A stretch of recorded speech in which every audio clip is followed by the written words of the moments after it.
Nexus 3 ga mexanika so'raganlarga okalar mana uстановка qilib berdik. Vapshim tinu chiqqan Nikkel firmaniki. Kinokdan ko'rasizlarmi?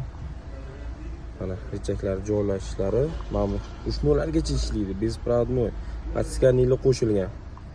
Video juda chiroyli, eng zo'ri sideni ham cho'tki yuradi. Shunga yarasha ustki qilib berilgan. CC3 monitorlar bilan nima deyapti qaranglar. Ushnolari ham shuna tortasida ideal ishlayveradi. Mana tablodi yonib beradi. Yana bosamiz. Mana ovozni eshitayotgan bo'lsanglar, sirazi tablodi ham o'chadi. Tablodi ko'rsatib turadi. Bu narsa tortilib qolib ketmaydi. O'zingizlar ko'rib turasizlar. Mana yana bitta umumiy ko'rinishi. Barri ishlari ham ancha cho'nqir ishlangan. Ochilib yopirishlari ham Malibu bilan почти birga bir ishlangan. Videoga legan haqiqatan 5. Kimga mana shunaqa barqizuv biz aloqaga chiqsanglar, xudo xolasa cho'tki qilib ustanok qilib beramiz.